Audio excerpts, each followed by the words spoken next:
Hey folks, all right, I'm back in Florida. Summer's basically over. This is my office. I do try to get up on out of here for the summertime, and I will tell you why. You know, in Miami, there's a playground. You know the spongy surface they put on the playground so the kids don't hurt themselves? Well, somebody took the temperature, and that spongy surface, 178 degrees. Can you imagine your kid running onto that with bare feet? You would literally have a cooked kid. But there's good news. The temperature's coming down. Winter's basically here. We should start hearing the New York accents around town as the snowbirds come on down. And things are gonna start popping around here in Florida. Now, you're wondering to yourself, what do I care about toasty kids and snowbirds, toasty snowbirds? Why are we talking about this? Well, we're talking about this because as things get popping here in Florida, it makes me start thinking about real estate investment. And I have something to say about that. Stand by. Okay, kids, here's what we're doing today. Now, we call ourselves an international business and real estate law firm, but let me explain what that means. I did study law in Spain, France, and Argentina. I did my legal internship in Spain. However, I am not a Spanish licensed attorney. We have a satellite office in Spain, and with few exceptions, we don't do a lot of work for Americans who are looking to do business outside of the United States. The bulk of our work is for foreigners, or just Americans, who are doing business or investing in the United States. So that's what I mean by international business. At least that's what it means for our law firm. I speak some languages. Everyone at my firm is at least bilingual. So we do regular American business and real estate law. We're just particularly well suited for foreign client. Now, part of the reason I give you that explanation is this. If you have watched some of my other videos, then you know that I love trusts. They're cheap, they're confidential, they're flexible, they're beautiful. But we're not going to talk about trusts today. First, the concept of a trust is not that common outside of the United States. So, whereas in the past, I used to beat my head against a brick wall to try and extol the virtues of a trust, like a land trust or a business trust or an estate planning trust. I would try to explain all this to my foreign clients. It didn't go well. More often than not, the client would just go to another attorney who would set up an LLC and stop busting their chops. If you're a foreign client, there's a lot of money at play. You're in a different jurisdiction that you're already uncomfortable with. Yeah, you don't need a university course on some instrument that you're not familiar with. All right, I get it. I stopped doing that. Well, believe it or not, there's some of that here in Florida as well. Not so much in California. I find that the Californians are pretty savvy with the trusts. I don't run into this issue there, but I do in Florida. I've had the experience of setting up a beautiful trust, and then the client goes to the bank to set up an account for the trust. The account manager still has braces on, somebody right out of university, and they don't know what to do. They don't know what a trust is. They don't know how to set up a bank account for a trust, and that situation just never goes well. You get the scene where I'm on the phone with the banker, calling him a monkey. The banker's telling my client, get away from this attorney, he doesn't know what he's doing.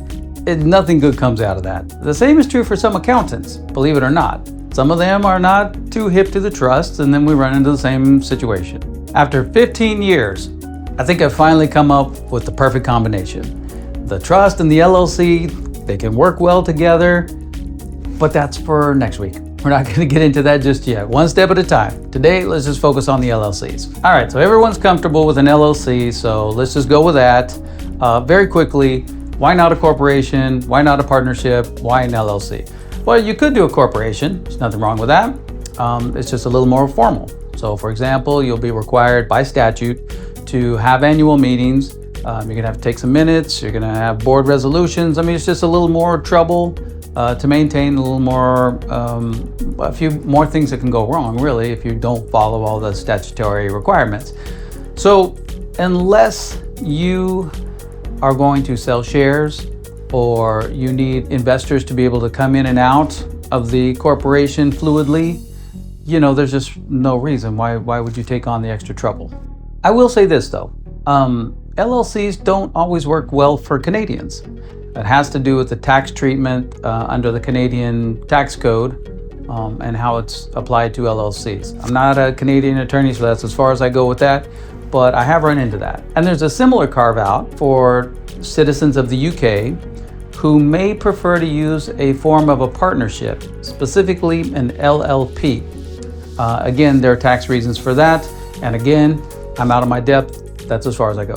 For most of you though, an LLC is the quickest, cheapest, easiest thing, and that's what you're gonna go with. Now let's talk about some of the advantages, besides being quick, cheap, and easy.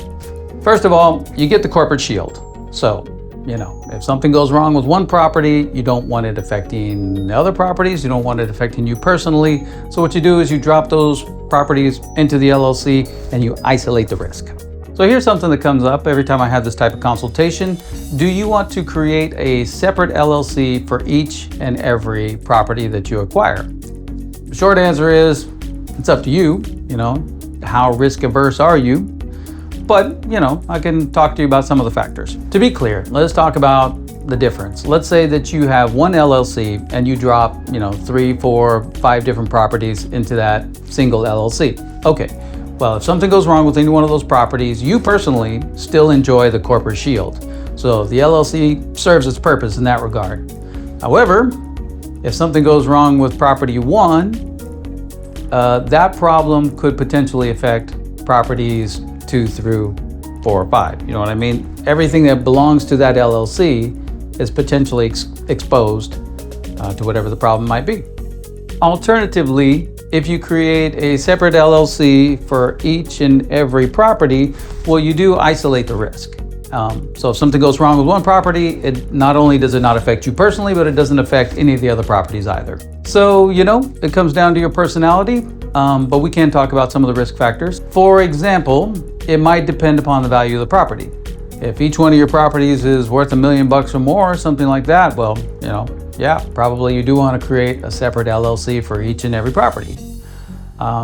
Here's another one. Let's say there's high risk. Now, I don't know. For example, let's say that the property's in a bad neighborhood and you think maybe your tenant could get shot or something. All right. So again, if there's a greater risk, then it might be worth setting up separate LLCs, one for each and every property.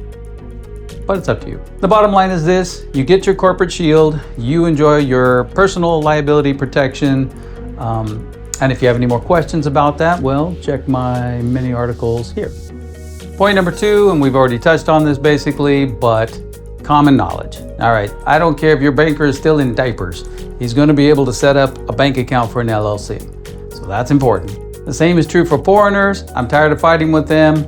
I'm just going to set up an LLC because that's what they understand. Same is true for accountants or title agents. Everybody understands an LLC. I just need to get over it and move on. LLC it is. So that is why you care about toasty snowbirds. It's because this is real estate investment season. Now, next week, we're going to get into how you combine LLCs with trusts. I think you're going to find this very interesting. I think after 15 years, I've finally figured out how to get all the benefits without any of the detriments. So be sure to stand by for that. Catch you then.